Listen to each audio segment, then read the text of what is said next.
देशाच्या लष्कर भरतीच्या पद्धतीत अग्निपथ योजनेच्या माध्यमातून एका मोठ्या बदलाची घोषणा केंद्र सरकारने केली। पण हीच लष्कर भरतीची योजना केंद्रासाठीच अग्निपथ होताना दिसते आहे। या योजनेची घोषणा होताच त्याला प्रचंड विरोध बघायला मिळतोय। काही राज्यांमध्ये तरुणांनी रस्त्यावर उतरत आंदोलन केलंय। उत्तर प्रदेश, तेलंगणा आणि बिहारमध्ये तर या आंदोलनाला हिंसक वळण लागलंय। योजनेला विरोध म्हणून रास्ता रोको, रेल रोको आणि रेल्वेचे डबे जाणं असेही प्रकार घडतायत। 300हून अधिक ट्रेन्सचा सुद्धा या आंदोलनाला फटका बसलाय। तर दुसरीकडे काही जणांनी या योजनेचं स्वागत सुद्धा केलंय आणि राजकीय आरोप प्रत्यारोप सुद्धा या योजनेवरून सुरू झाले आहेत।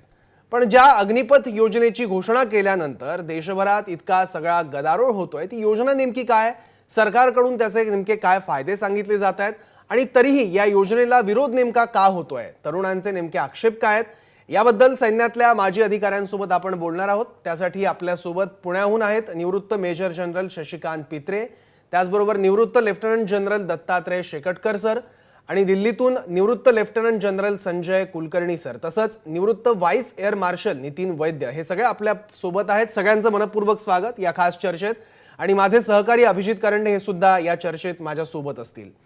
पण या सगळ्या चर्चेवर जाण्यापूर्वी ही सगळी योजना काय आणि त्यावरचे नेमके आक्षेप काय काय आहेत ते आपण पाहूयात।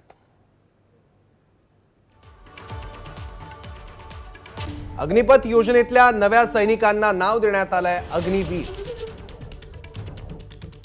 वयाची मर्यादा असेल 17 ते 23 वर्ष, आधी 21 वर्ष होती, त्यानंतर ती वाढवून 23 वर्ष करण्यात आली आहे। आणि शिक्षण आवश्यक असेल यासाठी 10वी किंवा 12वी पास। लष्कर भरतीची सेवा असेल 4 वर्ष। पहिल्या वर्षासाठी मासिक वेतन असेल अग्निवीरांना 30,000 आणि चौथ्या वर्षासाठी वेतन असेल 40,000। 4 वर्षानंतर प्रत्येक अग्निवीराचं मूल्यांकन करण्यात येईल आणि त्यानंतर एकूण संख्येपैकी 25% अग्निवीरांना कायम सेवेत घेतलं जाईल सैनिक म्हणून। आणि त्याचबरोबर अग्निवीरांना विमा असेल 48 लाख रुपयांचा। 100% अपंगत्व आल्यास 44 लाख, 75% अपंगत्व आल्यास 25 लाख, 50% अपंगत्व आल्यास 15 लाख अशी मदतीची तरतूदही यात करण्यात आली आहे। अग्निवीरांची भरती 3 महिन्यात होईल। तर सैन्याचं सरासरी वय या अग्निपथ योजनेमुळे 32 वरून 26 वर्षांपर्यंत येणार आहे।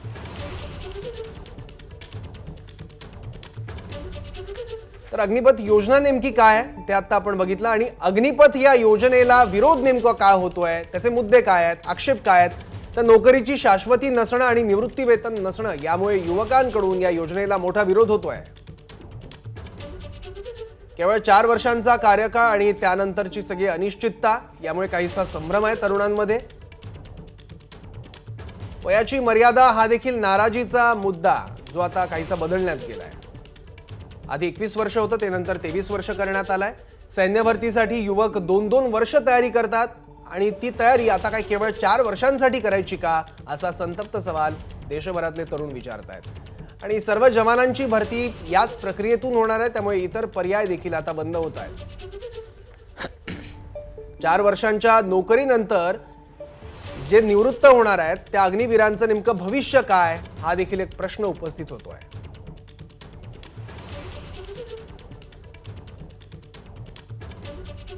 अग्निपथवर पीआयबीने नेमकं काय स्पष्टीकरण दिलंय, तर 4 वर्षाच्या सेवेमुळे गुणवत्ता आणि शिस्तप्रिय अग्निवीरांकडे नोकरीच्या अनेक संधी उपलब्ध होतील, असं या सगळ्या प्रश्नांचं उत्तर देताना सांगण्यात येत आहे। 4 वर्षाच्या सेवेनंतर गृह मंत्रालय, सीएपीएफएस आणि आसाम रायफल्समध्ये देखील प्राधान्य देण्यात येईल, जे की अग्निवीर म्हणून निवृत्त होत आहेत अशा सैनिकांना। 4 जणांपैकी एकाला पक्की नोकरी मिळेल। किती लोकांकडे 21 ते 24 वयात 12 लाख रुपयांची बचत असते, हा देखील एक मुद्दा मांडलाय या योजनेच्या समर्थनार्थ। 4 वर्षानंतर अग्निवीरांना मोठ्या कंपन्यांची नोकरी देण्याचीही घोषणा करण्यात येते। 4 वर्षानंतर अग्निवीरांसाठी पदवीचं शिक्षण सुरू करण्यात येईल आणि त्याला देश आणि विदेशात सुद्धा मान्यता असेल। 21 ते 24 वर्षात 20 लाख रुपये कमवू शकता। 4 वर्षात 7 ते 8 लाखांची बचत होणार आहे। केंद्राकडून 12 लाख देण्यात येतील। तुमच्यापैकी किती लोक वयाच्या 24व्या वर्षी स्थिर स्थावर होतात असा युक्तिवाद केला जातोय.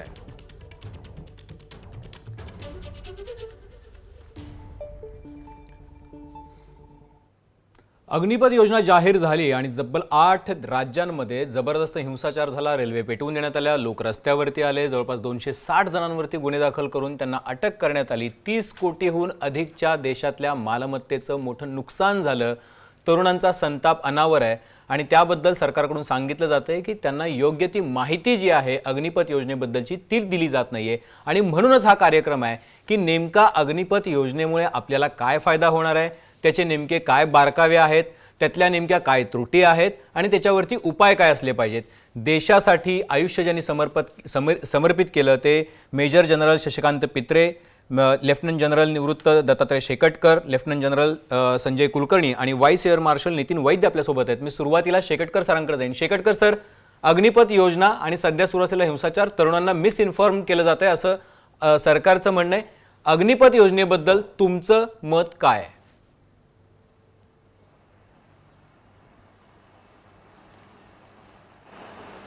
नमस्कार. ह्या योजनेबद्दल आपण जी पूर्ण माहिती दिली आहे, ह्या माहितीमध्ये अजून काही टाकायसारखं नाही आहे. तुम्ही पूर्ण माहिती त्याबद्दल दिली आहे, त्या योजनेबद्दल. बरोबर. प्रश्न आहे तो की ह्या प्रकारची योजनेची आवश्यकता का पडली. आवश्यकता ह्याकरता पडली की आपल्या सैन्याची संख्या जी आहे आणि त्यातून निवृत्त होणारे लोक, सर्व्हिसमध्ये त्यांचा पगार आणि पगारानंतर पेन्शन, हा भार दिवसेंदिवस दरवर्षी वाढत चाललेला आहे. आणि जो पण आपला डिफेन्स बजेट आहे त्या बजेटला त्यापैकी मोठा भाग जो आहे हा पेन्शनवर जातोय. आणि पेन्शनवर गेल्यानंतर सैन्याच्या आधुनिकीकरण करता आपल्याकडे तितका पैसा नाही आहे जितका आपल्याला असला पाहिजे. आणि 2-3 त्याचे कारण होते. एक आहे, ज्याला आपण म्हणतो एका कमिटीची रिपोर्ट आहे त्याच्यामध्ये, त्याला ते expert committee on defence, Kulkarni साहेबांना माहित आहे त्याबद्दल. त्याचा पहिला पॅराग्राफमध्ये लिहिलं आहे, obesity of number does not win you the war. आकड्यांचा लठ्ठपणा तुम्हाला युद्ध जिंकत नाही. युद्ध जिंकण्याकरता you require slim, trim, agile and war oriented army. ह्या सगळ्या गोष्टींचा जेव्हा अभ्यास केला असेल तेव्हा या शासनाने निर्णय घेतला असेल. ह्याबद्दल हा निर्णय उपयुक्त आहे. ह्यात मुळीच कोणत्या पण प्रकारची चूक नाही आहे. आणि जे पण लोक ह्या योजनेच्या विरुद्ध, तरुण लोकांना ज्यांना ह्याबद्दल काही माहितीच नाही आहे, त्यांना वाटेवरती आणत आहे, हिंसाचार करतात आहे, कोटी रुपयाचं नुकसान करतात आहे. हे कोण आहे? हे कधी पण सैन्यात येणार नाही, हे कधी पण सैन्यात नव्हते. ह्या लोकांचा एकच हेतू आहे की येन केन प्रकारे कोणत्या ना कोणत्या कारणाने भारतीय शासनाला कमी दाखवायचं आणि त्यांची कमतरता जाहीर करायची. फक्त हाच एकमात्र उद्देश आहे. अन्यथा आता इथे मोठ्या माझ्यापेक्षा जास्त अनुभवी अधिकारी आहे, पित्रे साहेब वगैरे आहे त्याच्यावर. ही योजना जी आहे ही काही आत्तापासून नाही आहे. मागच्या 50 वर्षाच्या 40 वर्षापासून एक योजना भारतामध्ये आहे, ती फक्त अधिकाऱ्यांकरता होता, ज्याला आपण म्हणतो short service commission. Right. Short service commission. ह्याच्यामध्ये अधिकारी जे येत होते ते 5 वर्षाकरता प्रशिक्षण करून ऑफिसर्स ट्रेनिंग अकॅडमी चेन्नईला जात होते. बरोबर. आणि तिथे 9 महिन्याचं प्रशिक्षण घेतल्यानंतर त्यांना 5 वर्षाचा कार्यकाळ होता. त्यानंतर त्यातले काही लोक सिलेक्ट होत होते आणि काही बाहेर जात होते.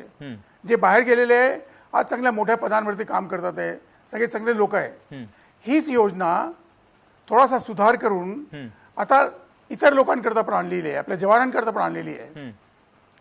तर त्या योजनेमध्ये पण कोणती कमतरता नव्हती. ह्याच्या अगोदर होतं एक इमर्जन्सी कमिशन, ती पण योजना त्याचप्रमाणे होती.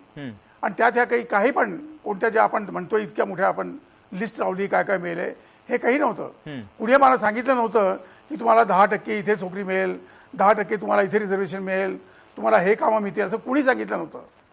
आणि ही जी माहिती आपली बाहेर आता येते आहे, मला असं वाटतं सुरुवातीलाच जेव्हा ही योजना आपण अनाऊन्स केली 4-5 दिवस अगोदर, हे सगळे मुद्दे त्यात टाकले असते, तो निर्माण झालेला भ्रम हा नसता झाला. आणि इतक्या मोठ्या संख्येमध्ये लोक वाटेवरती नसते उतरले. शेवटचा मुद्दा आपण जो विचारला त्याच्यामध्ये एक आहे, कोणत्याही अनेक राष्ट्रामध्ये अशा योजना आहे. बरं. काही राष्ट्र असे आहे जिथे तुम्ही 2 वर्ष जर तुम्ही सर्व्हिस केली नाही सैन्यामध्ये तर तुम्ही कॉलेजमध्ये ऍडमिशन मिळत नाही, बरं. तुम्हाला सर्व्हिस मिळत नाही कुठे पण. हे असं काही इथे भारतामध्ये नाहीच आहे ना. तर त्याचा गैरफायदा हा लोक घेऊन शासनाला कमी दाखवण्याकरता बरं. आणि राष्ट्रामध्ये अराजकता ज्याला आपण म्हणतो, बरं. एक ही अराजकतेचं वातावरण निर्माण करायचं आहे आणि चालत जाणार आहे. जसं जसं 2024च्या निवडणुकी येतील, मी राजनीतीबद्दल बोलत नाही आणि धर्माबद्दल बोलत नाही, परंतु वास्तविकता लक्षात घेणं आहे. ह्या प्रकारचे आंदोलन अजून वाढतील आहे. अजून एक विषय त्याबद्दल मी आता बोलत नाही, नंतर बोलतो. बरं. त्याला घेऊन पण लोकांमध्ये अविश्वास पसरणार आहे. नक्कीच अविश्वास ह्या पसरलेला सगळ्या- आहे. शेकटकर सर, तुम्ही म्हणताय ते मुद्दे तुम्ही मांडलेले आहेत की ही लोक जी आहेत सध्या हिंसाचार करतात ती मिसइन्फॉर्म्ड आहेत आणि काही माहिती जी आहे ती पहिल्याच दिवशी दिली गेली असती तर हे सगळं झालं नसतं. आपल्यासोबत शशिकांत पित्रे सर आहेत. पित्रे सर, तुम्ही सैनिक घडवता, अधिकारी घडवता, तुमची अकॅडमी आहे, पण आता जो मुद्दा मांडलेला होता शेकटकर सरांनी की आपला जो एक्सपेंडिचर आहे वेतनावरचा आणि पेन्शनवरचा तो जवळपास जास्त आहे. आपलं जे डिफेन्स बजेट आहे 5,25,000 कोटीचं, त्यापैकी जवळपास 1,99,000 कोटी रुपये जे आहेत ते पेन्शनवरती आणि इतर गोष्टींवरती खर्च होतात. 2021-22 मध्ये डिफेन्सचं जे बजेट होतं त्यातली 54% रक्कम जी आहे ती वेतनावर आणि पेन्शनवर खर्च झाली. तर हा खर्च कमी करण्याचा दुसरा काही मार्ग नव्हता? अग्निपथ हीच एक योजना आपण करू शकत होतो त्याच्यामध्ये?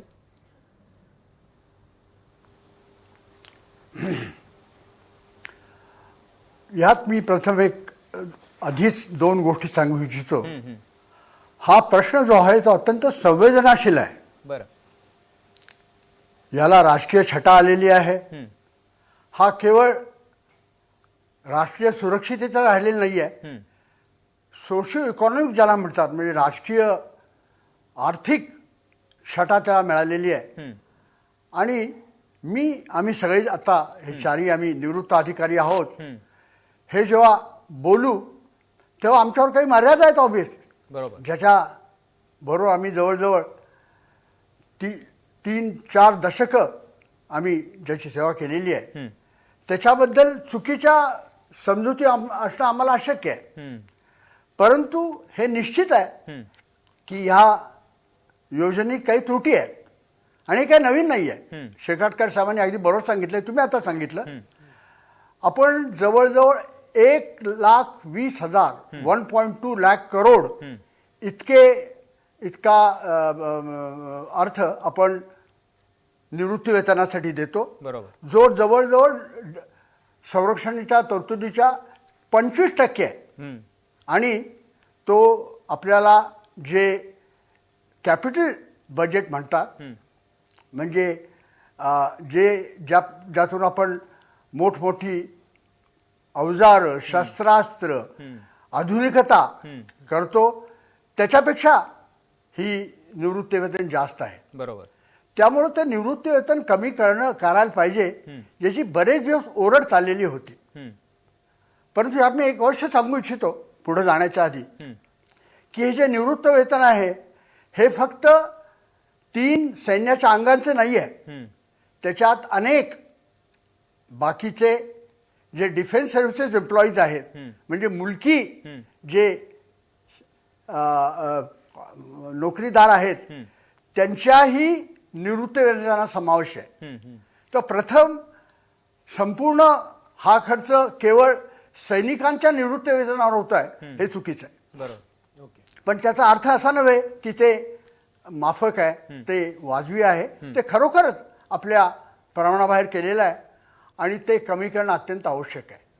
ठीक आहे. आता तुम्ही केव्हाही जेव्हा जो योजना असते, जी रूढी असते, त्याच्यात बदल करता तेव्हा त्याच्याबद्दल तक्रार येणे अत्यंत आवश्यक आहे. अत्यंत म्हटलं जाते कुणालाही बदल आवडत नाही, परंतु बदल हा सगळ्यात कुठल्याही आपल्या आयुष्याचा सर्वात मोठा चिरंतन भाग आहे. असा विरोधाभासी एक निवेदन केलं, change is the only permanent thing in life. तेव्हा बदल होणं आवश्यक आहे. का आवश्यक आहे की तुम्हाला माहीत असेल की आपण आता 21व्या शतकाच्या जवळजवळ पहिली 2 दशकं झालेली आहेत आणि आता आपल्याला संपूर्ण जेव्हा तुम्ही नवीन युद्ध पद्धती बघता त्याची संपूर्ण बदली झालेली आहे. आता जसं शेकाटकर साहेबांनी सांगितलं की केवळ मनुष्य जो आहे त्यालाच महत्त्व राहिलेलं नाही,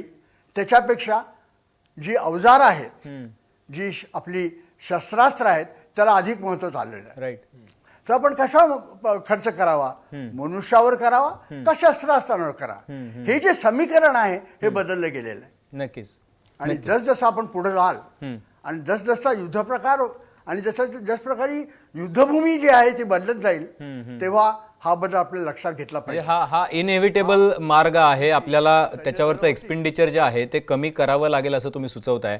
मी तुमच्याकडे पित्रे सर पुन्हा एकदा येणार आहे, पण मला एक थोड्या काळासाठी आपल्या संजय कुलकर्णी सरांकडे जायचं आहे. कुलकर्णी सर, अजून काही आक्षेप आहेत. त्यातला प्रमुख आक्षेप हा होता की सैन्यीकरण होऊन जाईल, म्हणजे की 4 वर्षाच्या नोकरीनंतर ट्रेनिंग घेतलेले तरुण काय करणार, त्यांचं भवितव्य अंधारात जाईल, त्यांचं भविष्य अनिश्चित असेल आणि अग्निपथ या योजनेमुळे समाजाचं सैन्यीकरण होण्याचा धोका जो आहे तो अधिक आहे. कारण त्या लोकांना त्यातून परत आल्यानंतर जी 75% लोक परत सिव्हिल लाईफमध्ये येणार आहेत त्यांना चुकीची लोक हाताळतील असा एक आरोप होतोय.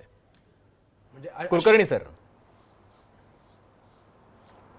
हां सौरभ, पहिले तर मला माफ करशील, मी आहे कुलकर्णी पण दिल्लीला राहतो आणि शेकतकर साहेब जे आहेत ते नेतृत्व करत होते कमिटी ऑफ एक्सपर्ट्स आणि मी त्याचा मेंबर होतो. तर माझं मराठी जे आहे एवढं चांगलं नसतं, पण प्लीज बेअर विथ मी. ठीक आहे. नाही तर तुला वाटेल की कुलकर्णी आहे तरी असं कसं मराठी बोलतो हा. तर सगळ्यात आधी जे तुम्ही प्रश्न विचारला, हे आपले जे 75% लोक बाहेर येतील असं, आणि जनरल इम्प्रेशन जे लोकांना ज्या विरोध आहे की वी आर डिस्कार्डेड, म्हणजे वी हॅव नॉट बीन एब्झॉर्ब. 25% मध्ये आम्ही नव्हतो. आणि नॉर्मल इन्फंट्री बटालियनमध्ये 40 लोक येतील या नवीन पद्धती अग्निपथ, आणि हे जे अग्निवीर येतील, every battalion will have approximately 40 people, 40 Agniveer. तर 4 वर्षाच्या नंतर 25% राहतील आणि 75% बाहेर जातील. आता जे बाहेर जातील हे नॉर्मल जे काय त्याला म्हणतात, kind of an impression has been created की मला दे आर ऑल डिस्कार्डेड, म्हणजे ते काही कारणाने फौजेत राहू शकले नाही, त्यांना शिपाई बनवलं नाही म्हणून हे बाहेर आले आहेत. हे जे 40 येतील इन्फंट्री बटालियनमध्ये, 40चे 40 बाहेर जातील आणि त्यातले only 25% will be recalled and absorb as शिपाई.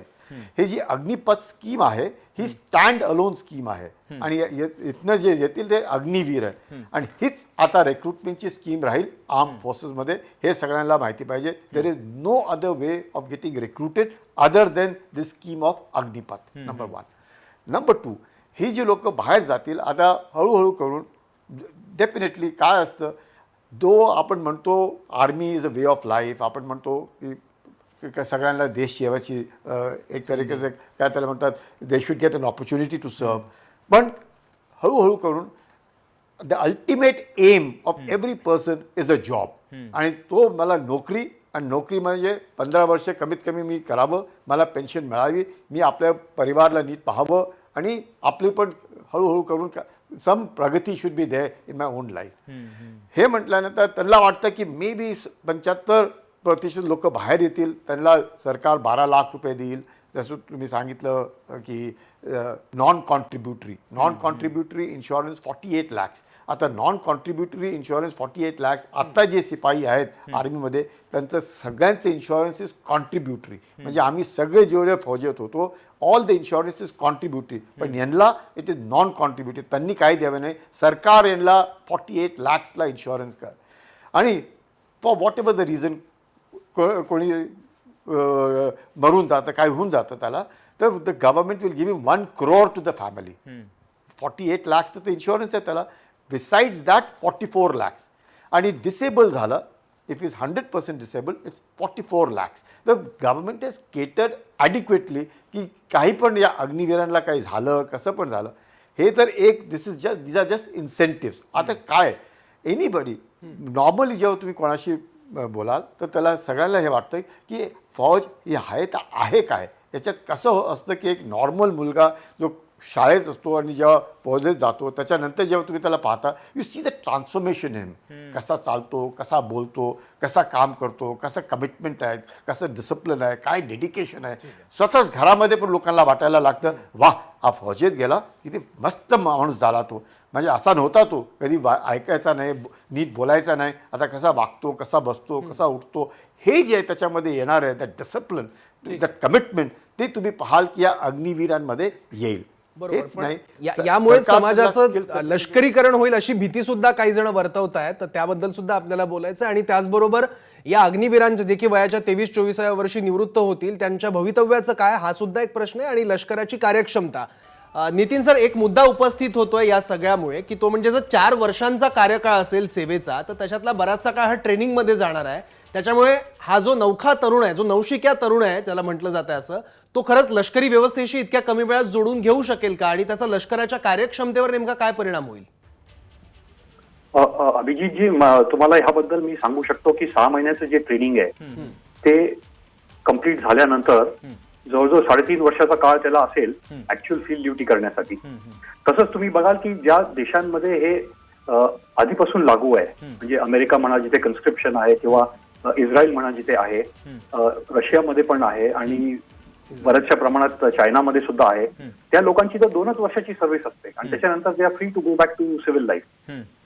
तर अशा लोकांमध्ये जेव्हा हे होत नाही तेव्हा भारतामध्ये ते का व्हायला पाहिजे?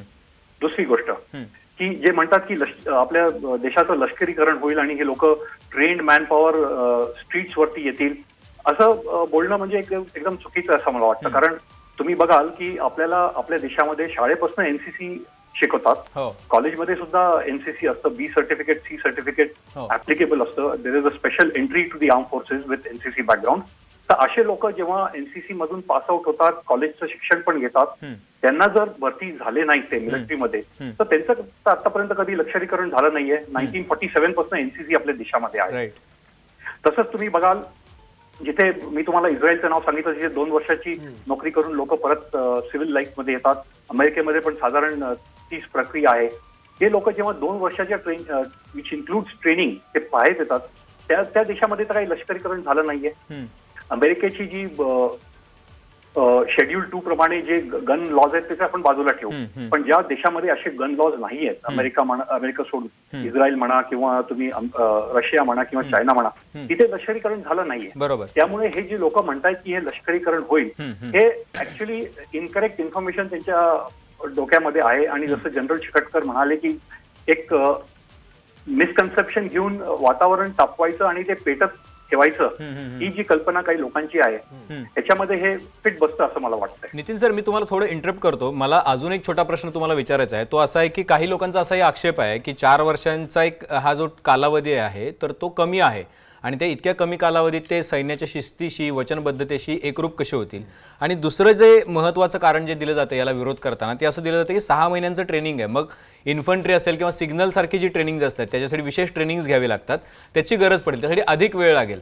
तर मग या लोकांना तुम्ही नेमकी कामं काय देणार आहात इतक्या कमी काळाचं ट्रेनिंग केलेल्या लष्करी जवानांना? जसं जनरल कुलकर्णी सरांनी सांगितलं की 25% लोक एका इन्फंट्री डिव्हिजन मध्ये हे अग्निवीर असणार आहे. पण जेव्हा फक्त हे 25% आणि ओव्हरनाईट 25% असणार नाहीये, तर त्याच्यामध्ये जे बाकीचे जे लोक आहेत ते त्यांना ट्रेनिंग देतील. It's a continuous process. मिलिटरीमध्ये म्हणा, तुम्ही कुठल्याही फॉर्म मध्ये म्हणा, नेव्ही, एअरफोर्स आणि आर्मीमध्ये training is a continuous process. तर स्टेजेसला आपण नवीन नवीन कला शिकत असतो आणि नवीन नवीन धोरणं असतात, ते आपण शिकण्याचा प्रयत्न करत असतो. तर जेव्हा तुमच्याकडे एक रेग्युलर आर्मीची लोक ऑलरेडी आहेत, जसं एअरफोर्समध्ये रेग्युलर एअरमॅन आहेत, तर ते तर आहेत ना, दे will be a part of the training system. त्यामुळे ते फक्त हे जे आपण अग्निवीर म्हणतो की हे ट्रेनिंग एस्टॅब्लिशमेंटमध्ये पास आउट होतील आणि मग ते लष्करमध्ये भरती होतील आणि दे विल बी इंडिपेंडेंट, असं नाहीये. They will be a part of some establishment, आणि त्या एस्टॅब्लिशमेंटमध्ये जी लोक आहेत ते त्यांना नक्कीच ट्रेनिंग देतील. ते सांगतील की this is the way of life and this is the way how combat is to be done, especially in the army. कारण त्याच्यामध्ये तर खूप जवळचं असं नातं असतं या लोकांना, सगळ्या सैनिकांबरोबर, unlike in the army and the air force. तर त्यामुळे ही असं असं मला वाटत नाही की ही गोष्ट खूप इम्पॉर्टंट आहे. याची पूर्ण जबाबदारी घेऊन तुम्हाला दोन दिवसापूर्वी वायुसेना अध्यक्षांनी सांगितलं असेल की खूप विचार करून आणि बरेच वर्षापासून विचार करून त्यांनी या नतीजेवर ते आले की बाबा 4 वर्षाचं is the best option than anything less than that और एनिथिंग मोर दॅन दॅट. अच्छा, ह्या दोन प्रश्नांची अतिशय सविस्तर उत्तरं तुम्ही दिली त्याबद्दल, म्हणजे कारण की हे प्रत्येकाच्या मनातले प्रश्न आहेत. जे या योजनेकडे बघतायत किंवा विरोध करतायत त्या तरुणांनी विशेषतः हा कार्यक्रम बघितला पाहिजे, कारण त्यांच्या मनात ज्या शंका कुशंका आहेत त्याची ही सगळी उत्तरं आहेत. मी पुन्हा एकदा मला पित्रे सर आणि शेकटकर सरांकडे जायचं आहे, पण त्याआधी मी कुलकर्णी सरांकडे जाईन. कुलकर्णी सर, अजून एक महत्त्वाचा प्रश्न जो विचारला जातोय तो हा आहे की सैन्यात ट्रेनिंग घेतलेला जो जवान आहे त्याचं शिक्षण फार फार तर 10वी-12वी असणार आहे. ज्या 75% जी मुलं आहेत जी 4 वर्षाच्या सर्व्हिसमधून बाहेर येतील तर त्यांना आता CAPF मध्ये आणि आसाम रायफल्समध्ये आणि राज्याच्या नोकऱ्या ज्या असतील त्याच्यामध्ये कोटा दिला गेलेला आहे. पण त्याच्यानंतर जे असेल ते 10वी-12वीच्या शिक्षणावरती एकतर ते जिथं कुठे नोकरीसाठी अप्लाय करतील तिथं ते मागे राहतील, कारण त्यांचं शिक्षण जे आहे ते मॅच करणार नाही इतर मुलांशी, कारण बाकीची मुलं जे आहेत आणि आत्ता जो शिक्षणाचा पॅटर्न आहे तो पाहता मोठ्या प्रमाणावरती मुलं शिक्षित आहेत. आणि दुसरं जे आहे त्यांच्या प्रमोशनमध्ये पण त्यांना अडचण येईल पुढे मागे, कारण की त्यांचं जे शिक्षण आहे ते इतर मुलांशी मॅच करणार नाही आहे. आणि बहुतेक वेळा असंही होण्याची शक्यता आहे कुलकर्णी सर की आता 23 वर्षाचा म्हणजे वयोमर्यादा वाढवून दिलेली आहे. ज्यावेळेला तो मुलगा बाहेर येईल समजा त्यावेळेला तो 27 वर्षाचा असेल, त्यामुळे जर पुन्हा त्यानं शिकण्याची सुरुवात केली तर त्याच्यामध्ये त्याची काही वर्ष जाणार आहेत आणि तोपर्यंत त्याचं एज बार होण्याची शक्यता आहे. तर याच्याकडे तुम्ही कसं बघता? सौरभ, काय असतं ना, ही जी मुलं आहेत जसं आपण म्हणतोय यांना आजच मला वाटतं सरकारने घोषणा केली की 10% reservation in CAPF and Assam rifles. ते म्हणालेत may be over period of time, it's a work in progress. बाकी हळूहळू करून group C and D employees, railways, state police forces, कितीतरी चीफ मिनिस्टर्स म्हणतायत we will also give reservation, assurances आहेत. हे आहे की हे जेवढे अश्युरन्सेस आहेत they must be converted into notifications, का की दॅट इज व्हेरी इम्पॉर्टंट.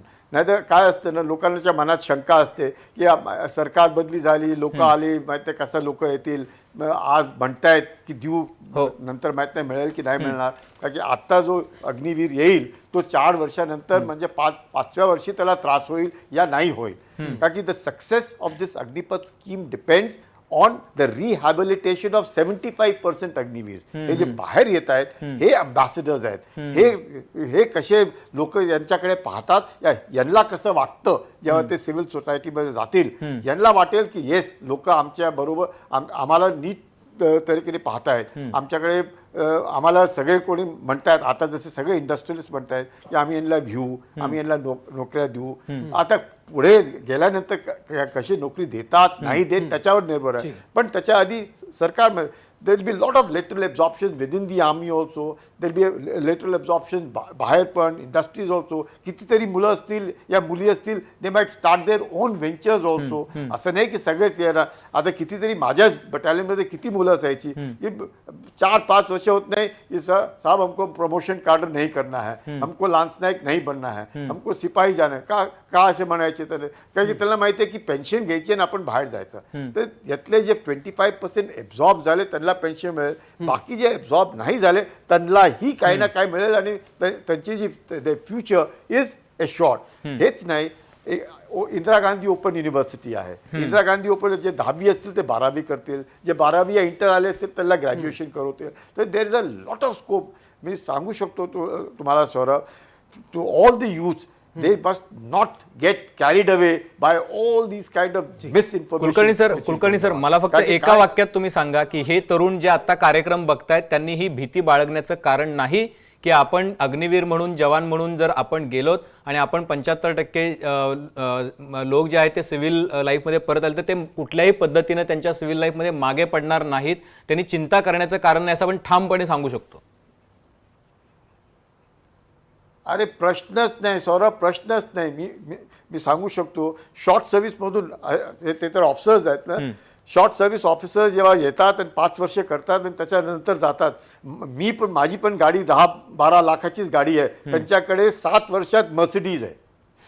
तर बाहेर जे गेलेली मुलं आहेत, माझ्या बरोबरचे जे ऑफिसर्स होते जे बाहेर गेले, they have done extremely well. And I can assure you through your channel, जे पाहतायत सगळी मुलं, युवक आणि युवत्या, त्यांना वाटायला पाहिजे जे एकदा फौजेत आले त्याच्यानंतर जेव्हा ते बाहेर जातील there be a C change. म्हणजे त्याला स्वतःलाच वाटेल की माय गॉड, लोकच त्यांना पाहतील की यांच्यामध्ये एवढा फरक कसा पडला. आणि तो जो फरक आहे that is what is going to carry them forward. हे आता त्यांच्या मनात आहे ना, पेन्शन नाही, 25 वर्षात नाही, आम्हाला वाटतं की आम्हाला discard. Nothing. They are not discarded. They are the real wanted youth. And त्यांच्यासाठी all the industrialists will come forward. Not only the industrialists, the government departments will take them. की भाई असे disciplined youth and technically skilled and qualified youth कुठे मिळतील तुम्हाला? कधीच कुठे मिळणार नाही. आणि किती लोकांना नोकऱ्या मिळतील विचार करा. किती लोकांना नोकऱ्या मिळतील. आणि 17.5 to 21. आणि आताच या सरकारने जेव्हा 10% रिझर्वेशनची घोषणा केली आहे आणि नोटिफिकेशन काढता येतात, बाकी पण नोटिफिकेशन येतील, याच्यातच त्यांना 5 वर्षाचं कन्सेशन नक्कीच. आहे. का की 2 वर्ष ज्यांनी भरती झाल्या नाही कोविडमुळे, ते त्याच्यासाठी 23 वर्ष झाली यावेळेला फॉर द भरती. आणि बरोबर. पण कुलकर्णी सर, अजून एक नंतर प्रश्न उपस्थित होतो या संदर्भात, त्याचं उत्तर मला शेकटकर सरांकडून घ्यायचं आहे की ग्रामीण भागात रोजगाराचं एक साधन म्हणून लष्करातल्या नोकरीला बघितलं जातंच, पण ते एक पॅशन सुद्धा मानलं जातं. आणि अगदी शाळेत असल्यापासून गावाकडची मुलं ही स्वप्न बघतात लष्करात जाण्याचं. आणि आता हीच मुलं वयाच्या 16व्या वर्षापासून तयारी करतात आणि ती 17-18 वर्षी लागतील आणि वयाच्या 23, 24, 25व्या वर्षी निवृत्त होतील. मग पुढे काय? आणि ह्याचीच कल्पना करणं ही धक्कादायक बनत चाललंय आणि त्याचाच परिपाक सगळ्या देशभरातल्या आंदोलनांमध्ये होतो. तर या मुलांना, या तरुणांना नेमकं काय सांगाल शेकटकर सर? अनसर्टन्टी बद्दल सर.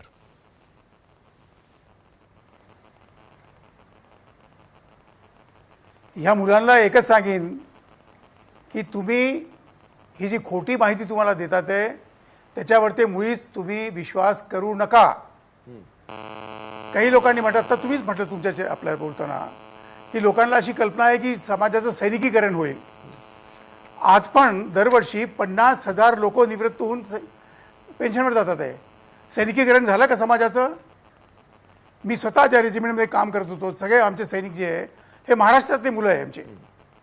आणि 3 वर्षानंतर म्हणजे साहेब मला प्रमोशन, कुलकर्णी साहेबांनी सांगितलं अगदी व्यवस्थित, साहेब मला प्रमोशन नको आहे, मला घरी जायचं आहे, मला सर पायसाहेब का माझा हवालदार नका करू, मला प्रमोशन देऊ नका. का? त्यांना ही खात्री आहे की बाहेर आल्यानंतर त्यांना दुसरे कामं चांगले मिळतील आहे आणि मिळतात आहे.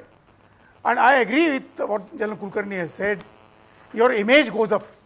तुम्ही जेव्हा अग्निवीर किंवा सैनिक म्हणून जाता, लोक तुमच्याकडे सकारात्मक दृष्टीने म्हणतात. It does not happen to other employees of the government of India or state government. Let me be very frank about it. मला खोटं बोलायची सवय नाही आहे आणि टीव्ही चॅनलवरती मुळीच नाही आहे. ह्याकरता मला आपली विनंती, आपल्याशी विनंती आहे की एक सकारात्मक दृष्टिकोन आपल्याला वाढवायला लागेल आहे. आणि दुसरा ह्याच्यामध्ये एक बरोबर प्रश्न एक आहे की आपण हे अग्निपथ जे नाव देतोय, हे करतोय, पेन्शनबद्दल आपण म्हणतोय, परत कुलकर्णी साहेबांचं मी परत नाव घेतो कारण त्यांना माहिती खूप आहे, दिल्लीमध्ये असतात ते. अजून एक कमिटी होती आणि त्याचा पण मी अध्यक्ष होतो आणि त्या कमिटीचा अहवाल मी दिला आहे, पण कोणत्या कारणाने गव्हर्नमेंट ऑफ इंडियाने त्याच्यावरती सिक्रेट स्टॅम्प लावला. ते कोण असतात ते मला माहीत आहे. त्यात मी म्हटलेलं आहे, त्या आम्ही म्हटलं आहे आमच्या कमिटीने की तुम्ही पेन्शन कमी करायकरता, खर्च करायकरता सिव्हिल एम्प्लॉईज पण तुम्ही कमी करा. मिनिस्ट्री ऑफ डिफेन्समधले लोक कमी करा, आर्म फोर्स हेडक्वार्टरमधले सर्व्हिस करा, असे तुम्ही ते कराल तर तुम्हाला कमीत कमी 50,000 ते 60,000 सिव्हिल एम्प्लॉई कमी करता येतील. आणि त्यांची पेन्शन जी आहे ही सैनिकांपेक्षा जास्त आहे. आजही ज्या लोकांना सैन्यामधून निवृत्त होतात, सैन्य म्हणजे वायुसेना, नौसेना, सगळे त्यांच्या पेन्शनपेक्षा हे जे सिव्हिलियन एम्प्लॉई काय होतात आहे त्यांची पेन्शन खूप जास्त आहे. त्यांच्याबद्दल कुणी बोलत नाही. पण कोणत्या ना कोणत्या कारणाने हा एक विषय आणलेला आहे मुद्दामून. आणि ह्या विषय कुणी आणला आहे त्यांचं मी नाव घेऊ शकत नाही, घेऊ इच्छित नाही. म्हणजे मला माहिती आहे कोण लोक आहे, हे लोक आहे. आणि ह्याचं कारण काय आहे? Why do they want to malign the government? Why they want this scheme not to be successful? हेच मुलं जे आज रस्त्यावरती चाहेर जातात आहे, बस चालतात आहे, काल सकाळपर्यंत कुठे होते? हे रस्त्यावरती होते का? मग यांना आणलं कोणी? मेसेज कोणी पाठवला त्यांच्याकडे? ह्या गोष्टीला सोशल मीडियाचा वापर करून मुलांना दिशाभूल करतात आहे. तर मला तुमच्या चॅनलच्या माध्यमाने मुलांना, आपल्या तरुणांना पण एक विनंती आहे की तुम्ही ह्याच्यावरती विश्वास करू नका. तुमचा जर फोटो एकदा आला आणि तुमच्या रेकॉर्ड ऑफ सर्व्हिसमध्ये गेला, तुम्हाला जगामध्ये कुठेही नोकरी मिळणार नाही, हे नक्की आहे. नक्कीच मी अत्यंत तो महत्वाचा होईल. मुद्दा फक्त character शेकटकर certificate सरांनी जो राहिलाय. मांडलेला आहे आता की त्यांच्या कमिटीने एक रिपोर्ट दिलेला आहे सरकारला आणि डिफेन्समधले ज्या सिव्हिल सर्व्हिस आहेत त्याचे सुद्धा तुम्ही तिथं सुद्धा थोडी काटछाट करायला पाहिजे. तिथं सुद्धा कॉस्ट कटिंगसाठी जागा आहे आणि तिथे खूप मोठा पैसा वाचेल. हा अत्यंत हायलाईट करण्यासारखा मुद्दा आहे. याच्यावरती नक्कीच सरकारनं लक्ष दिलं पाहिजे असा तो मुद्दा आहे. शेकटकर सर, सौरभ. शशिकांत पित्रे सर, माझा पुढचा प्रश्न तुमच्यासाठी आहे. यात एक मुद्दा उपस्थित होतोय की एखादा अनुभवी सैनिक आहे जो की एका महत्वाच्या ठिकाणी त्याचं पोस्टिंग झालेलं आहे आणि एखाद्या लष्करी कारवाईत तो सैनिक समजा शहीद झालाय तर त्याच्या जागी अग्निवीराची नियुक्ती करणं ज्याचा की अनुभव फार कमी आहे हे सुरक्षित असेल का?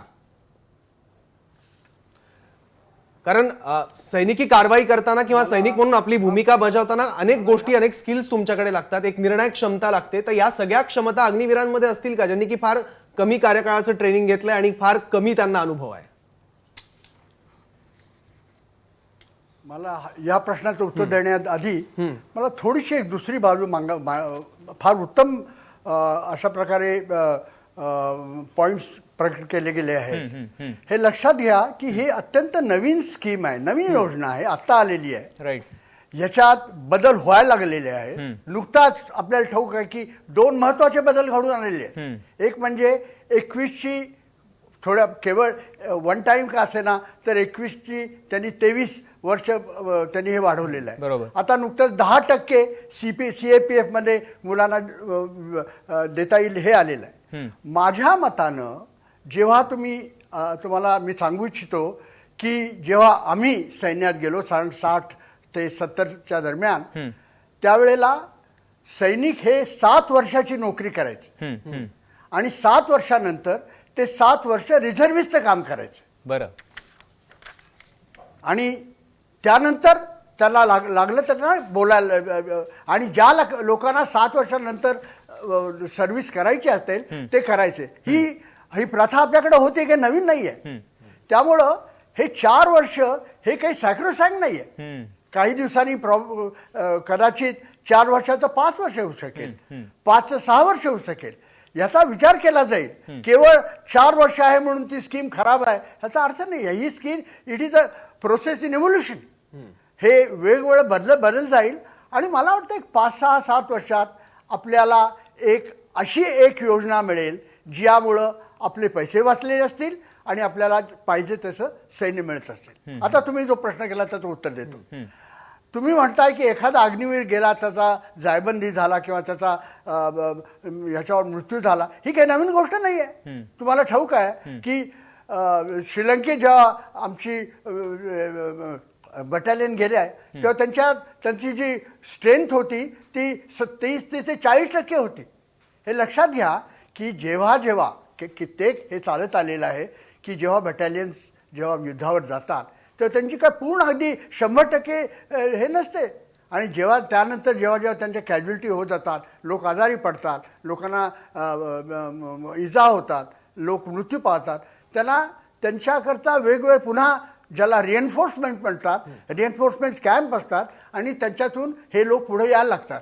ही सिस्टीमसुद्धा सज्ज होईल, ही सिस्टीमसुद्धा चालू होईल. त्यामुळे ह्याच्यावर सगळ्यांवर तुम्ही जे म्हणताय त्याच्यावर उपाय काढला जाईल. ह्याच्यात निश्चितच काही त्रुटी आहेत हे मी सांगू इच्छितो. फार आशावाद, खूप आपण काहीतरी अशी एक योजना बनवलेली आहे जी संपूर्ण योग्य आहे असं नाहीये. तुम्हाला काय त्रुटी दिसतात सर? शकतील आणि त्या चुका दुरुस्त करणं आवश्यक आहे. या योजनेत तुम्हाला नेमक्या काय त्रुटी दिसतात थोडक्यात सांगितलं तर, कारण आपल्याकडे वेळ थोडा कमी आहे. पित्रे सर, या योजनेत तुम्हाला नेमक्या कुठल्या त्रुटी दिसतात? मी तुम्हाला सांगतो. पहिली सगळे माझ्या पहिली म्हणजे जसं आपण म्हटला 4 वर्षच का, 5 का नाही, 6 का. तुम्ही जो मुद्दा उठवला तर अगदी बरोबर आहे की 4 वर्षात तो अग्निवीर कसा तयार होईल, तो संपूर्ण आपल्या बटालियनशी कसा समरस होईल, ते 4 लागतील, 5 वर्ष लागतील. हा पहिला मुद्दा. दुसरा म्हणजे आमच्या प्रत्येकाचाच आहे, आपली जी संपूर्ण बटालियनची ज्याला कोहिजिव्हनेस म्हणतात, नाम नमक निशान, हे जे त्याच्यात तयार व्हायचं हे 4 वर्षात तयार होईल का, हा मुद्दा आहे. अगदी कुणी जर म्हटलं होणार नाही, हे चूक आहे. होईल. मग ते कसं होईल हे नेतृत्वावर अवलंबून आहे. ते पुढं होईल. नंतर जेव्हा तुम्ही कुठली बटन घेता एक बडी सिस्टीम असायची. एक जवान असायचा, त्याच्यावर दुसरा एक जवान असायचा आणि एकमेकाला मदत करायची. हे आता शक्य आहे का? ती गेली तर कसं काय होईल? चौथी म्हणजे हे जे जसं आता तुम्ही तुमच्याच ह्याच्यात सांगितलं की हे लोक हरियाणा याच्यातले, हरियाणा म्हणा किंवा बिहार म्हणा, यांचे बाप पडजादे झाले सगळे सैन्यात होते आणि ते थांबलेत की माझ्या वडिलांसारखं मी केव्हा जाईन. जेव्हा त्यांना मी सांगता की 4 वर्षात तुम्हाला बाहेर जायचंय तेव्हा त्यांना वाईट वाटतं. पण ते कदाचित पुढं जर त्यांची 25% निवड झाली तर ते पुढे जातील. या सगळ्या गोष्टींवर आपण वेगवेगळे, याच्यात त्रुटी नाहीत असं नाहीये. ही योजना अत्यंत आपण एक सुबक सगळं समोर ठेवली असं म्हणणं चुकीचं होईल. कुठलीही योजना नसते. आणि याचं मी उदाहरण सांगितलं की 2 दिवसात 2 बदल घडलेले आहेत आणि बदल घडत अशी योजना बनेल. मला पित्रे सर, तुम्ही आता हे सगळं सांगताय, त्रुटी आहेत आणि त्या हळूहळू त्याच्यामध्ये सुधारणा होतात, म्हणून मला एक छोटा प्रश्न विचारायचा आहे की पायलट प्रोजेक्ट्स असतात.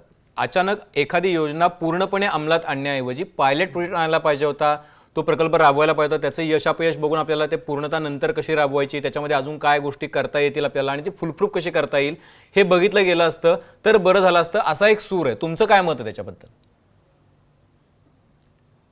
मी याबद्दल स्पष्ट मत सांगतो. अगदी खरं आहे, हा मुद्दा वारंवार सगळीकडे उठवला जातोय आणि माझं खरंच मत विचारलं तर माझ्या मते एक फक्त 25%च्या ऐवजी काही जर 10%, 50,000 घेण्याच्या ऐवजी काही 2-3 वर्ष 10,000 लोक घेतले असते तर आपल्याला 4-5 वर्षात कळलं असतं की याच्यात काय त्रुटी आहेत आणि मग कदाचित या गोष्टी घडल्या नसत्या. आपण सत्य नाकारू शकत नाही, हे लक्षात ठेवा. जे मी केलंय hey my way is highway is a wrong concept, त्याच्या चुकी आहेत. आणि तुम्ही म्हणताय, मी तुमच्याशी माझंही मत आहे की जर पायलट प्रोजेक्ट केला असता 2 वर्ष 3 वर्ष तर आपल्याला ह्याची कल्पना आली असती. परंतु हेही लक्षात घ्या की याच्या मागं काही मर्यादा आहेत, त्यांच्याही काहीतरी त्यांच्यावर कन्स्टेंट्स आहेत आणि त्यामुळं होऊ शकलं. तुम्ही असं म्हटलं की त्यांनी पायलट प्रोजेक्ट करण्याचा विचारच केला नाही, हे चुकीचं होईल. फार मोठे लोक बसले, त्यांनी जवळजवळ 30-40 वर्ष नोकरी, याचा सगळ्याचा विचार झालेला आहे, याचं विश्लेषण झालेलं आहे आणि त्यानंतर हे ठरलेलं आहे. परंतु मी तुमच्याशी सहमत आहे की खरंच पायलट प्रोजेक्ट आला असता तर ह्या सगळ्या प्रॉब्लेम्स, आज काय झालंय या सगळ्या लोकांना वाटतंय की पहिली जी योजना, पहिली जी पद्धत होती संपूर्ण आता स्क्रॅच झाली आणि नवीन आहे. ही जी गोष्ट होते ना, मला जेव्हा सांगितलं जातं की तुमची पहिली डिग्री काढून टाका, नवीन डिग्री मिळवा, हे होतं ते झालं नसतं. कुठलीही गोष्ट ज्याला म्हणतात ना की बदल जो आहे तो सावकाश आणला पाहिजे, हा थोडासा अब्रप्ट झालेला आहे. परंतु आता ही आलेली या योजना, इट्स डाईज कास्ट आणि ही आपण यशस्वी करून दाखवली पाहिजे. जसं शेखावकर साहेब म्हटले, याच्यात जे अत्यंत आपल्या भारत राष्ट्रविरोधी जे घटक आलेले आहेत त्यांना बाहेर काढलं पाहिजे. आणि आज जे सध्या दंगे चाललेले आहेत तिथं तुम्ही ऐकलं तर ते ड्रायव्हरच सांगतात. अजून एक मुद्दा उपस्थित होतो, तो म्हणजे कंत्राटी तत्वावर या जागा भरण्यात येत आहेत, त्याच्यामुळे प्रत्यक्ष काम करताना अग्निवीरांच्या मनात देशसेवेची भावना कितपत असेल हा सुद्धा प्रश्न विचारला जातोय. त्याबद्दल सुद्धा आपल्याला बोलायचं आहे. तरुणांचे अनेक प्रश्न आहेत, अनेक शंका आहेत, कुशंका आहेत आणि त्या सगळ्याची उत्तरं देण्यासाठी आपल्या सोबत आहेत देशाच्या सेवेमध्ये ज्यांनी आयुष्य खर्ची घातलं असे दिग्गज लष्करी अधिकारी आपल्या सोबत आहेत. मी नितीन वैद्य सरांकडे जाईन. वैद्य सर, मला तुम्हाला प्रश्न विचारायचा आहे की हा जो सगळा गदारोळ सुरू झाला तो सुरू झाला 4 वर्षाच्या सर्व्हिसमुळे. आपल्या देशामध्ये, भारतीय समाजामध्ये ज्यावेळेला नोकरी या दृष्टीने पाहिली जाते एखाद्या गोष्टीकडे, त्याला असं पाहिजे सुरक्षितता, एक सुरक्षिततेची भावना, शाश्वती म्हणून त्याच्याकडे पाहिलं जातं. आता 4 वर्षानंतर आम्ही काय करायचं, 4 वर्षानंतर आपलं काय होणार, आपल्या मुलांचं काय होणार की जी अग्निवीर म्हणून भरती होतील तर त्यांचं भवितव्य नेमकं कसं असणार, असे प्रश्न आता पालकांना पण छळू लागलेले आहेत आणि मुलांना पण छळू लागलेले आहेत. आम्ही काही लष्करी अकॅडमीमधल्या मुलांशी पण बोलण्याचा प्रयत्न केला तर त्यांना बेसिक जी भीती सतावते ना ती आहे अनसर्टन्टी, म्हणजे असुरक्षित भावनेची. तर त्याला आपल्याकडे काय उत्तर आहे? वस्तुस्थिती जसं अभिजितजी तुम्ही सांगितलं की 4 वर्षानंतर ते जेव्हा बाहेर पडतील तेव्हा त्यांच्यासमोर अनसर्टनिटी आहे, ह्यामध्ये काही शंका नाहीये. पण ही अनसर्टनिटी कशी टॅकल करायची हे जास्त महत्वाचं आहे. आणि सध्या जे सिस्टम जागेवरती आहे, जे आपण बघतोय की पहिल्यांदा 17.5 ते 21 वर्षाचा तरुण भरती होऊ शकत होता, आज तो 23 वर्षापर्यंत एक इन्क्रिमेंटल चेंज झालेला आहे. एका वर्षासाठी का होईना, एका भरतीसाठी का होईना, पण ते झालेलं आहे. असे इन्क्रिमेंटल चेंजेस होण्याची खूप दाट शक्यता आहे, जे 3-4 वर्षाच्या अवधीमध्ये होतील. तुम्ही जनरल कुलकर्णींना विचारलं होतं की एज्युकेशन क्वालिफिकेशन बद्दल काय तुम्ही सांगू शकाल. हो. तर त्याच्यामध्ये मी थोडंसं ऍड ऑन असं करू शकतो की जे ITI मधून कॅन्डिडेट्स स्टुडंट्स पास आउट झालेत, त्यांना डिप्लोमा होऊन ते बाहेर पडतील अशी तरतूद या स्कीम मध्ये होण्याची शक्यता आहे. बरं. इग्नू मध्ये तिथे तुमच्या आर्मीच्या ट्रेनिंग मध्ये किंवा त्या लष्करच्या ट्रेनिंग मध्ये सुद्धा 50% क्रेडिट देऊन तुम्हाला जेव्हा तुम्ही बाहेर पडाल 4 वर्षानंतर, तेव्हा जवळजवळ तुमचे 2-2.5 वर्ष कंप्लीट झाले असतील ग्रॅज्युएशनचे, आणि बाकी 50% क्रेडिट तुम्हाला कंप्लीट करायचे जेव्हा तुम्ही बाहेर पडाल, ते जे साधारण 1 वर्षामध्ये सुद्धा ते कंप्लीट करू शकतील. तेव्हा माझं असं प्रामाणिक मत आहे की जसं सुरुवातीला तुमच्या माध्यमातून तुम्ही सांगितलं की 12 लाख रुपये टॅक्स फ्री हे सरकार देणार आहे, हो. त्याच्यानंतर त्यांची स्वतःची कमाई होईल, त्याच्यामध्ये बहुतांशी सर्व्हिसमध्ये तुम्हाला जितके जितके फॅसिलिटीज मिळतात आणि जितके ऑपॉर्च्युनिटीज मिळतात, त्याच्यामुळे तुम्ही भरपूर सेव्हिंग्ज करू शकाल. त्याचे 7-8 लाख रुपये असतील, तर हे जवळजवळ 20 लाख रुपये तुमच्याकडे जेव्हा असतील वय, आणि तुमचं वय तुम्ही जर 18 वर्षी भरती झाला तर 22व्या-23व्या वर्षी तुमच्याकडे एवढे सारे पैसे आहेत. माझं असं प्रामाणिक मत आहे की मला तुम्ही सांगा की आजच्या स्थितीमध्ये कुठल्या तरुणाला एवढं ऑपॉर्च्युनिटीज, म्हणजे एक्सपिरियन्स पण आहे, तुमचं एक ग्रूमिंग पण झालेलं आहे, तुम्हाला एक सिव्हिल लाईफ मध्ये क्रेडिबिलिटी पण आलेली आहे, Right. आणि तुमच्याकडे एक चांगलं भांडवल आहे, असं कुठलाच युथ तुम्हाला मिळणार नाही. बरोबर. IIT मधनं तुम्ही पास आउट झालात वयाच्या 21व्या-22व्या वर्षी आणि तुम्ही खूप चांगले मार्क केले असतील तर ऑब्व्हियसली तुम्हाला एक चांगला पॅकेज मिळू शकेल, पण ते स्टुडंट्स खूप कमी आहेत. त्याच्या तुलनेमध्ये तुम्ही जेव्हा बघाल की अग्निवीर जे आहेत ते देशाच्या लष्कर मधून ट्रेनिंग करून आलेले आहेत. मी आता मला रिटायर होऊन जवळजवळ 4 वर्ष झाले. मी तुम्हाला सांगतो, मी भरपूर इंडस्ट्रियलिस्टना भेटलेलो आहे, आणि ते त्यांचं सगळ्यांचं म्हणणं होतं की आम्हाला रिटायर्ड लोक पाहिजेत, राईट. कारण त्यांच्यावरती आम्ही विश्वास ठेवू शकतो, ते डिसिप्लिन्ड आहेत, त्यांना सेन्स ऑफ रिस्पॉन्सिबिलिटी खूप आहे. हे तर खैर 35 आणि 40 वर्षाच्या वया गटातले लोक आहेत, पण हे अग्निवीर जर 4 वर्षानंतर रिटायर होतील, 22 वर्ष किंवा 24 वर्ष, ते पण त्याच कॅटेगरीमध्ये असतील. बरोबर. या लोकांना जसं आता तुम्ही सांगितलं की 10% रिझर्वेशन मिनिस्ट्री ऑफ डिफेन्स मध्ये ठेवलेलं आहे, हो. CAPF मध्ये त्यांना रिझर्वेशन मिळेल. तसंच तुम्ही बघाल की MPSCचे जे एक्झाम्स आहेत स्टेट वाईज, तिथे सुद्धा एक्स सर्व्हिसमॅन साठी रिझर्वेशन आहे. ते रिझर्वेशन सुद्धा या अग्निवीरांना नक्कीच मिळणार आहे. नक्कीच. तर वैद्य सर, असं जेव्हा- अजून एक माझा छोटा प्रश्न आहे, त्याचंही जर शंकेचं निराकरण झालं तर तरुणांना जे आता हा ABP माझावरती कार्यक्रम बघतायत किंवा जे युट्यूबवरती बघणार आहेत त्यांना खूप मदत होईल. ते असं आहे, तो प्रश्न असा आहे की आता हे 25% लोक निवडणार आहेत, म्हणजे पहिल्या वर्षी आपण 46,000 लोकांची भरती करणार आहोत, त्यातले 25% लोक आपण 4 वर्षानंतर आपण मुख्यतः सर्व्हिसमध्ये घेणार आहोत. त्यांची निवड कशी असणार आहे? म्हणजे गुणात्मक निवड असेल, मेरिटवरती निवड असेल यात शंका नाही आहे, पण 25% लोकांनाच आपण समाविष्ट करून घेणार आहोत, त्यामुळे तिथली जी रेस असेल किंवा तिथली जी स्पर्धा असेल ती नेक टू नेक स्पर्धा असणार आहे. मग त्यासाठी तयार होण्यासाठी मुलांनी काय केलं पाहिजे किंवा काय करावं लागेल त्यांना? हे जे 25% लोक सिलेक्ट होऊन नॉर्मल आर्मीमध्ये ते भरती होणार आहेत, ही लोक वेगवेगळ्या बटालियन्स मध्ये जातील, वेगवेगळ्या दिशेला ते पसरले जातील देशभर. तर त्या बटालियन मध्ये जाऊन, त्या ठिकाणी जाऊन सगळ्यात जास्त चांगली नोकरी करणं, सेवा करणं, आणि आपल्याला जी ड्युटी दिलेली आहे, आपल्याला जे ट्रेनिंग दिलेलं आहे त्याचा जास्तीत जास्त फायदा घेऊन ती ड्युटी चांगली निभावणं हेच त्यांच्या हातामध्ये आहे. बाकी एक्झॅक्टली काय काय नॉर्म्स ते ठरवतील सिलेक्शनसाठी हे आत्ता सांगणं मला नाही वाटत कोणाच्या हातामध्ये आहे, कारण हे नॉर्म्स सुद्धा over the period of time थोडेसे बदल करून जे सगळ्यात जास्त सुटेबल आहेत असेच कॅन्डिडेट घेतील. आणि आपण जेव्हा 75% म्हणतो आणि 25% म्हणतो, मला नाही वाटत की हे जे फिगर्स आहेत ना हे एकदम असे सॅक्रोसॅन्ट आहेत. थोडीशी फ्लेक्सिबिलिटी त्याच्यामध्ये निश्चित असेल. 4 वर्षानंतर आपल्या देशाची काय परिस्थिती असेल, specially our relationship with our neighbours, त्यानुसार हे फिगर्स चेंज होण्याची खूप दाट शक्यता आहे. जर आपली सिच्युएशन बदलली असेल आणि आपल्याला जर जास्त लोक घ्यायचे असतील तर नक्कीच ते जास्त लोक घेतील. ठीक आहे. मी तुम्हाला एक थोडंसं उदाहरण असं देतो की एअरफोर्स मध्ये जवळजवळ 2005 मध्ये एक जिट नावाची एक ट्रेनिंग सिस्टम आम्ही अप्लाय केली होती. जिट म्हणजे जस्ट इन टाइम ट्रेनिंग. म्हणजे आम्ही ती ट्रेनिंग सिस्टम थोडीशी ट्विक केली. जे एअरमॅन भरती होणार होते त्यांची ट्रेनिंग आम्ही त्याचं टाइम पिरियड रिड्यूस केला आणि तसंच ऑफिसर्समध्ये एअर ट्रॅफिक कंट्रोलर्स आणि एअर डिफेन्स कंट्रोलर्स हे दोन जे ऑफिसर्स जे कंट्रोलिंग करतात विमानांची त्याचं पण ट्रेनिंग आम्ही 6 महिने कमी केलं आणि तशी एक सिस्टम आम्ही इम्प्लिमेंट केली. ही 2005 मध्ये जेव्हा ही सिस्टम इम्प्लिमेंट झाली एअरमॅनसाठी आणि ऑफिसर्ससाठी, आम्हाला साधारण 2-2.5 वर्षामध्ये कळालं की बाबा ही सिस्टम ऍक्च्युअली चांगली नाहीये. It is not helping the air force आणि त्यामुळे 2007 मध्ये आम्ही ती रिव्हर्स केली. ओके, ठीक आहे. तेव्हा माझं असं प्रामाणिक मत आहे की ही जी सिस्टम जसं चित्रे सर म्हणाले की it is there to stay die is cast which is fine as of now, पण पुढे मागे जर ही जर सिस्टम बरोबर आपल्याला वाटली नाही तर ती चेंज होण्याची शक्यता नाहीच आहे असं बोलणं एकदम चुकीचं राहील. बरोबर. आणि सरकार पण ती तयारी आता दाखवत आहे. मला शेकटकर सरांसाठी पुढचा प्रश्न आहे. शेकटकर सर, आत्ताची जी अग्निवीरांसाठीची जी भरती असेल ती शिपाई पदासाठीची असेल, मग अधिकारी नेमके आपण कुठून आणणार आहोत आणि अग्निवीर म्हणून जे तरुण भरती होत आहेत त्यांना अधिकारी पदापर्यंत जाता येणार आहे का? आणि त्याचबरोबर अग्निवीर म्हणून जेव्हा ते जॉईन होतील आणि समजा 25% अंतर्गत त्यांना आणखी लष्करी सेवेत जर वाढ दिली, त्यांच्या शिक्षणाचं नेमकं काय होणार आहे आणि त्यांच्या बढतीच्या नेमक्या काय संधी असतील?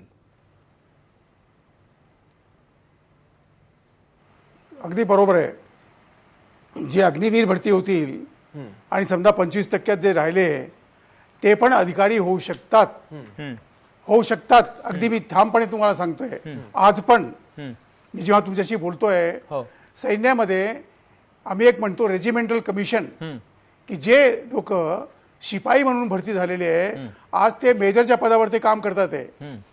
मेजरच्या पदावर ते काम करतात आहे. त्यांनी कॉम्पिटिशन घेतलं, परीक्षेत बसले, सिलेक्शन बोर्डला गेले, अधिकारी झाले आणि आज ते अधिकारी आहे. दुसरा, काही लोक जे क्लरिकल जॉबमध्ये येतात, रेकॉर्ड ऑफिसमध्ये म्हणतो ते, त्याला आम्ही म्हणतो special commission, special list commission, ते आज रेकॉर्ड ऑफिसर आहे, मेजर्स आहे, लेफ्टनंट कर्नलच्या पदावरती आहे. तर सैन्यामध्ये असे खूप, आणि हे फक्त आर्मीमध्येच नाही, एअरफोर्स नेव्ही सगळीकडे आहे.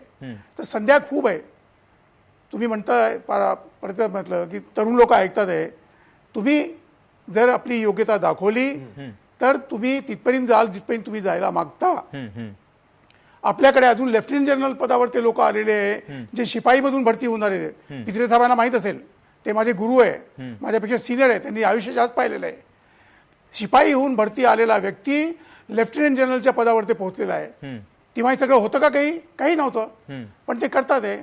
आणि एक प्रश्न सर तुम्ही विचारतो कुलकर्णी साहेबांना, की तरुण जो मुलगा आला आणि तो युद्धक्षेत्रात गेला त्याचं काय करतोय?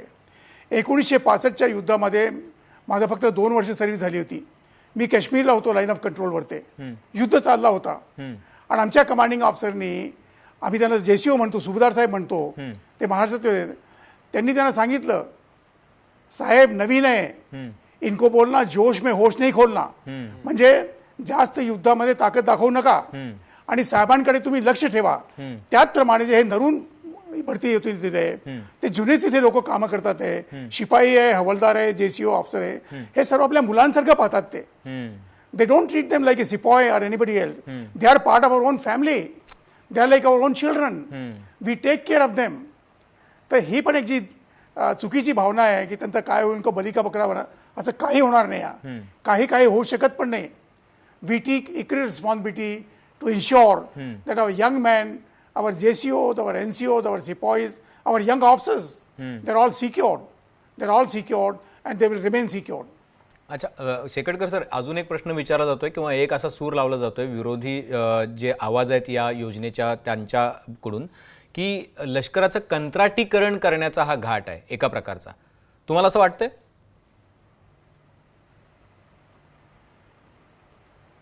नाही, काय मला समजा म्हणजे कंत्राटीकरण काय करतोय आपण? Are we a contract labour? Are we a bonded labour? काय आहे म्हणजे? हे लोक ज्यांना काही दुसरं माहीत नसतं आणि ज्यांना फक्त त्यातला चुकी काढायची आहे ते कोणताही आरोप करू शकतात. आज सैन्यामध्ये इतके लोक कामं करतात आहे. Are they in the same category? आता हे 25 लोक दरवर्षी 40,000 लोक येणार आहे. जसं मी तुम्हाला आपल्याला विनंती केली की 50,000 निवृत्त होत होते, आता 40,000 लोक, आणि ते 40,000 भारताच्या पूर्ण सैन्य, फक्त भारत सैन्याचं नाही, एअरफोर्स नेव्ही सगळीकडे जातील.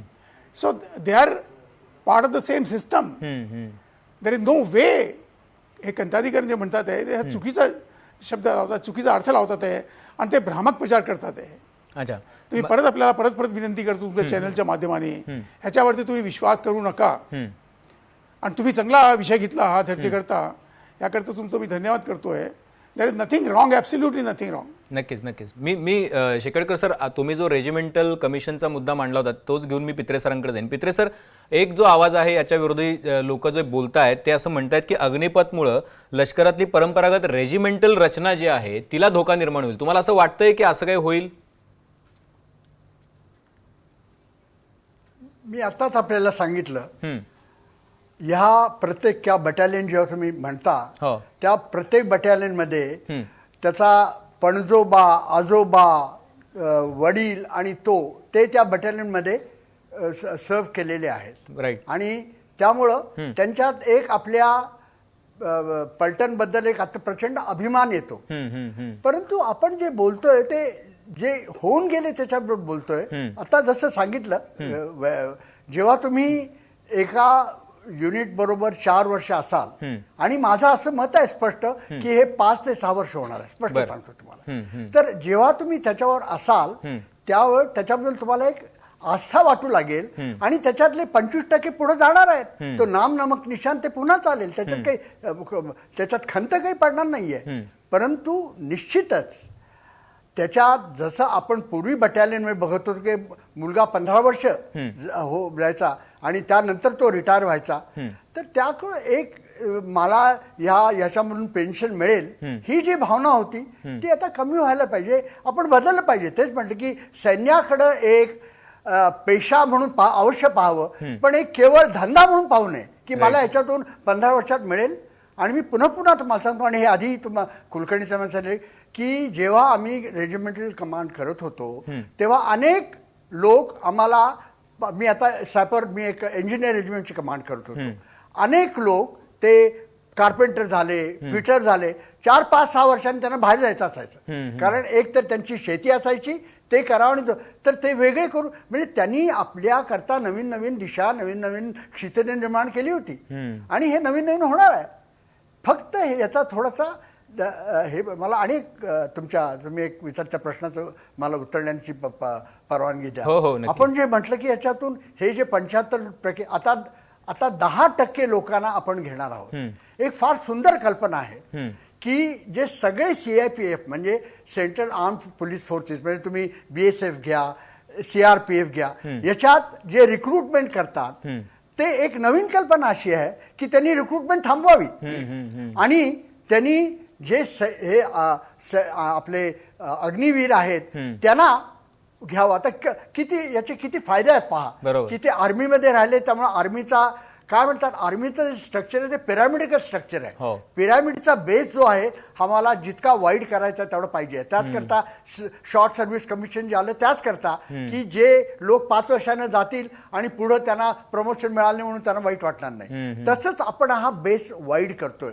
आपण ज्या 4 ते 5 ते 6 वर्षाच्या आहे, तर ह्या मुलांना असं करू शकाल तुम्ही की यांना 17व्या वर्षी घ्या, म्हणजे जे 17 आणि 18 वर्षी, 21 नाही म्हणत, पण जे 17 आणि 18 वर्षी येतील त्यांना तुम्ही 18 किंवा 19 नंतर सेंट्रल आर्म फोर्स पण पाठवा. आता त्यांना 58 वर्षापर्यंत सर्व्हिस करायला मिळेल. म्हणजे त्यांच्या ज्या ह्या भावना आहेत त्या कमी होतील. म्हणून म्हटलं it is a revolving process. अत्यंत महत्वाचा आणि योग्य सूचना आहे. आणि ही जर सूचना अंमलात आणली तर मला वाटतं की जे 75% मुलांच्या भवितव्याचा काय हा जो प्रश्न आहे तो प्रश्नच निकाली लागून जाईल. यामुळे मला अजून एक छोटा प्रश्न नितीन वैद्य सरांना विचारायचा आहे, कारण आपण कार्यक्रमाच्या शेवटाकडे आहोत. आपल्या लष्कराचं सरासरी वय सध्या आहे ते 32, आपल्याला ते 26 पर्यंत आणायचं आहे. हे महत्वाचं का आहे आणि त्यासाठी ही योजना पूरक ठरेल का? नक्कीच ही योजना ह्याच्यासाठी एकदम पूरक ठरणार आहे.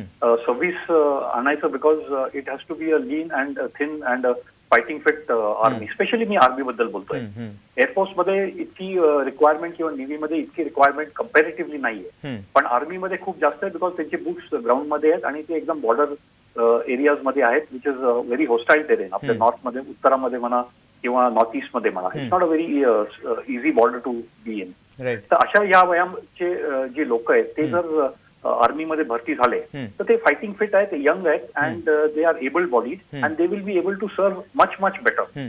म्हणून तर तुम्ही बघा हे कन्स्क्रिप्ट जी आपल्याकडे सिस्टम नाहीये, जी इस्रायलमध्ये आहे आणि जी अमेरिकेमध्ये आहे, तिथे एकदम यंग लोक, यंग पोरं, यंग पोरी भरती होतात, 2 वर्षाचं सर्व्हिस घेऊन ते बाहेर पडतात. तर मला वाटतं की ही जी सिस्टम आहे ती खूप योग्य आहे टू ब्रिंग द एज की 32 वरनं तुम्ही 26 घेऊन याल. आणि थोडंसं एक जास्त महत्वाची इन्फॉर्मेशन मी हे देतो की 10 वर्षापूर्वी जी पेन्शन बिल पूर्ण बजेटचं 10% होतं ते आता 26% झालेलं आहे. जनरल शेकाटकरनी ते सुरुवातीला सांगितलंय. आणि जर दरवर्षी जर 55,000 योद्धा तुम्ही रिटायर होणार असाल आणि हे पेन्शन बिल वाढत जाणार असाल तर हे कसं तुम्ही सस्टेन कराल. बरोबर. फायनली बजेटमध्ये तुम्ही जर तसं आर्मीचं बजेटमध्ये 80% तुम्ही पैसे एक्सपेंड करताय रेव्हेन्यू बजेटवर, जिथे which means pay and pension. एअरफोर्समध्ये जे जवळजवळ 31% आहे आणि नेव्हीमध्ये 26% आहे. बरोबर. एवढी मोठी रक्कम जेव्हा तुम्ही फक्त पे आणि पेन्शनसाठीच जर बाजूला ठेवणार असाल तर मॉडर्नायझेशनसाठी आर्मीमध्ये तुम्ही बघाल मॉडर्नायझेशनसाठी 9% आहे आणि मेंटेनन्ससाठी 10% आहे. अहो एवढ्या मोठ्या आर्मीमध्ये 13 मिलियन ची आपली आर्मी आहे. How can you have such a small amount for maintenance and modernisation.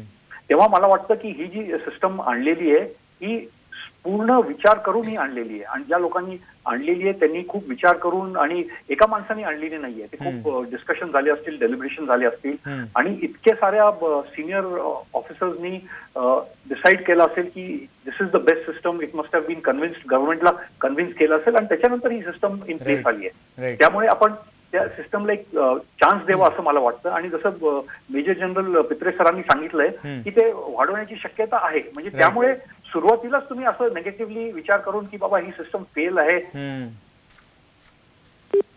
ठीक आहे.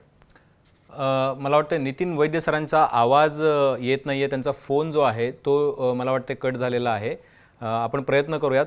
पण ही एक अत्यंत महत्त्वाची बाब जी आहे ती आज आपण चर्चेला घेतली होती. देशभरात आपल्या देशामध्ये सैनिकी प्रशिक्षण असेल किंवा सैनिकी नोकरी ही लोकांच्या फार जिव्हाळ्याचा विषय आहे. देशातल्या प्रत्येक गावामध्ये तरुणांमध्ये त्याच्याबद्दल आस्था आहे, प्रेम आहे, देशाविषयी एक वेगळी भावना आहे. आणि त्यामुळं जेव्हा की 4 वर्षानंतर आम्हाला सर्व्हिसमध्ये राहता येईल का नाही याची जेव्हा असुरक्षितेची भावना त्यांच्या मनात निर्माण झाली त्यावेळेला ही मुलं रस्त्यावरती आली. पण जेव्हा हा कार्यक्रम ज्या मुलांनी बघितला असेल, ज्या तरुणांनी बघितला असेल किंवा ज्या तरुणांनी हा कार्यक्रम बघायचा राहिला त्यांनी यूट्यूबवर हा कार्यक्रम नक्की बघा. तुमच्या सगळ्या प्रश्नांची उत्तरं जी आहेत ही आपल्या तज्ज्ञ लष्करात काम केलेल्या अधिकाऱ्यांनी जी आहे ती दिलेली आहेत. पित्रे सरांनी सुरुवातीलाच अत्यंत महत्त्वाचं वाक्य जे होतं ते सांगितलेलं होतं, change is the constant thing, change is the permanent thing. ती एकमेव अशी गोष्ट आहे की जी परमनंट आहे. त्यामुळं आपल्याला नव्या जमान्यामध्ये जग जेव्हा बदलतं आहे त्यावेळेला या सगळ्या सिस्टीम्स ज्या आहेत त्या अपडेट करणं गरजेचं आहे. आणि या सिस्टीम्स अपडेट करताना काही गोष्टी घडतील, त्याच्यामध्ये सुधारणा करणंही गरजेचं आहे आणि ज्या काळाच्या ओघामध्ये होत राहतील. त्यामुळं आत्ता जी अग्निपथ नावाची योजना सरकारनं इंट्रोड्यूस केलेली आहे तरुणांसाठी, लष्करासाठी विशेषतः, ती तशीच राहील आणि त्याच्यामध्ये कुठलेही बदल होणार नाहीत. हे जे कन्क्लुजन काढून या प्रकारची जी आंदोलनं चालू आहेत त्या कन्क्लुजनला पोहोचू नका असा एक संदेश जो आहे तो आपल्या निवृत्त लष्करी अधिकाऱ्यांनी दिलेला आहे. अर्थात त्यांनी हेही मान्य केलेलं आहे की या योजनेमध्ये काही बदल जे आहेत ते व्हायला पाहिजेत, काही त्रुटी आहेत आणि त्या सुद्धा त्रुटी ज्या आहेत त्या कमी व्हायला पाहिजेत. आपल्या सगळ्या मान्यवरांनी आपल्याला चर्चेसाठी वेळ दिला त्याबद्दल धन्यवाद. शेकटकर सर, पित्रे सर आणि वैद्य सर, आम्ही तुमचे आभार मानतो. कारण की देशातल्या तरुणांसमोर, महाराष्ट्रातल्या तरुणांसमोर खूप मोठे प्रश्न या योजनेबद्दल होते आणि त्या सगळ्या मुलांच्या आणि त्यांच्या पालकांच्या मनातल्या प्रश्नांच्या, शंकांना आणि कुशंकांना तुम्ही योग्य उत्तरं दिलेली आहेत. कदाचित हा जो कार्यक्रम ज्यांनी बघितला असेल त्या सगळ्यांना याची उत्तरं मिळाली असतील.